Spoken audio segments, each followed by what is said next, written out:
Hello viewers, আসসালামু আলাইকুম। Welcome back to my channel. আশা করছি সকলেই ভালো আছেন। আমি আবারও ফিরে এলাম আপনাদের সামনে একটি নতুন রেসিপি নিয়ে, সেটা হচ্ছে আঙুর গজা।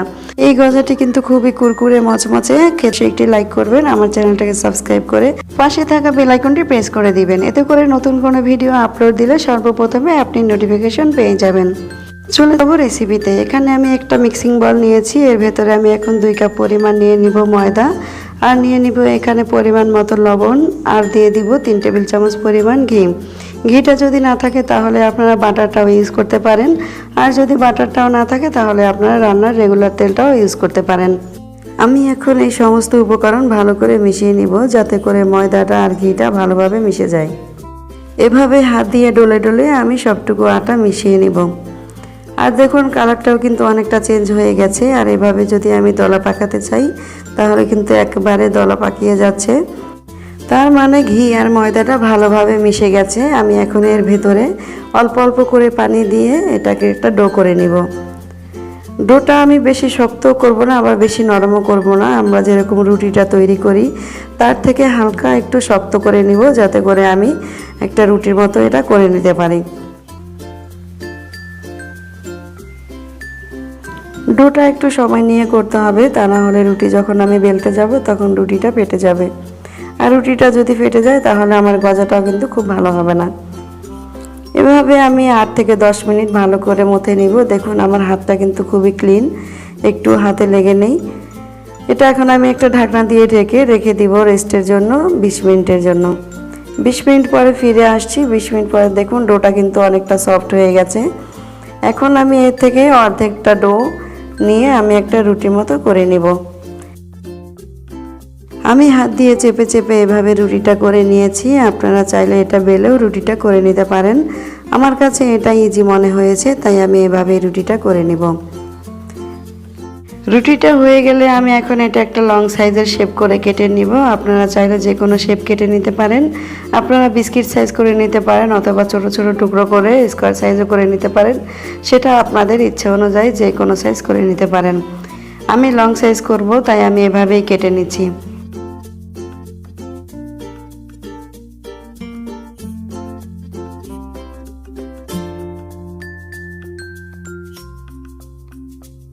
গজাটা কেটে নেওয়ার পরে কিন্তু খুব ইজিভাবে তুলে নেওয়া যাচ্ছে। তো আমি এখানে অর্ধেকটা ডো নিয়েছিলাম, আর বাকি অর্ধেকটা ডো এভাবে করে আমি কেটে নিব।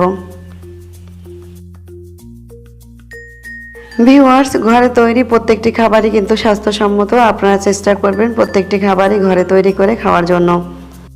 আর আপনি এটা তৈরি করে 1 থেকে 1.5 মাস যে কোনো এয়ারটাইট কন্টেনার বক্সে রেখে 1 থেকে 1.5 মাস খেতে পারবেন।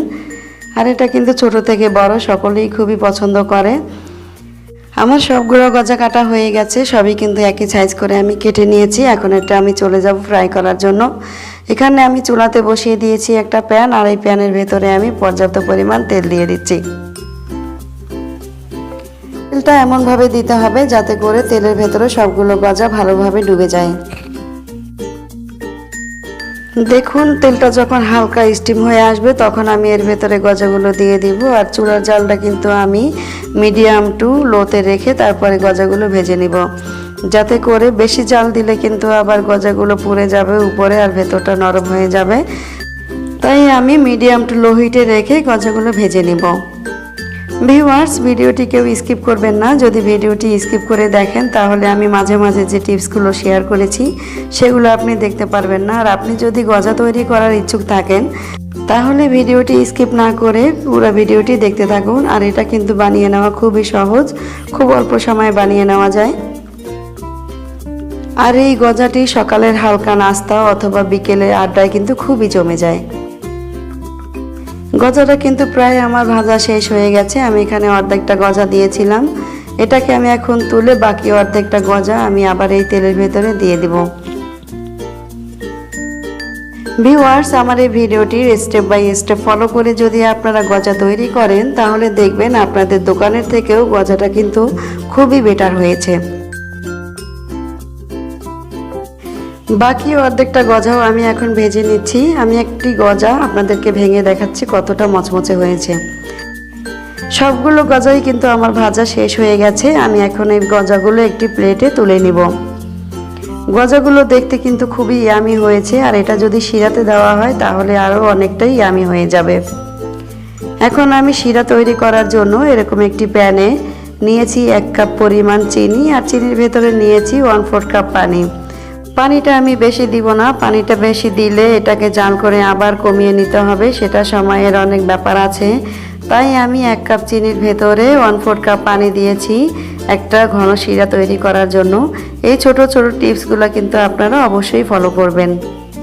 এখন এই ঘন শিরার ভেতরে আমি এই গজাগুলো দিয়ে একটু নাড়াচাড়া দিব।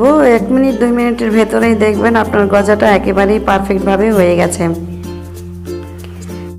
দেখুন চিনি শিরাটা কিন্তু একেবারেই গজার সাথে লেগে যাচ্ছে, তার মানে আমার গজাটা একেবারেই রেডি হয়ে গেছে। এখন আমি এটাকে তুলে প্লেটে আমি সার্ভ করে দেখিয়ে দিচ্ছি আপনাদেরকে যে আমার গজাটা কতটা পারফেক্ট হয়েছে। দেখতে পাচ্ছেন গজাগুলো দেখতে কিন্তু খুবই ইয়ামি হয়েছে, আর এটা খেতে কিন্তু খুবই টেস্টি হয়েছে। আশা করছি আমার আজকের এই রেসিপি আপনাদের কাছে খুবই ভালো লেগেছে, আর আমার এরকম মজার মজার রেসিপি দেখতে এই ভিডিওতে একটি লাইক দিবেন, আর আমার চ্যানেলটাকে সাবস্ক্রাইব করে পাশে থাকা বেল আইকনটি প্রেস করে দিবেন। ফিরে আসবো আবারও কোনো নতুন ভিডিও নতুন রেসিপি নিয়ে। সেই পর্যন্ত সবাই ভালো থাকবেন, সুস্থ থাকবেন। আল্লাহ হাফেজ।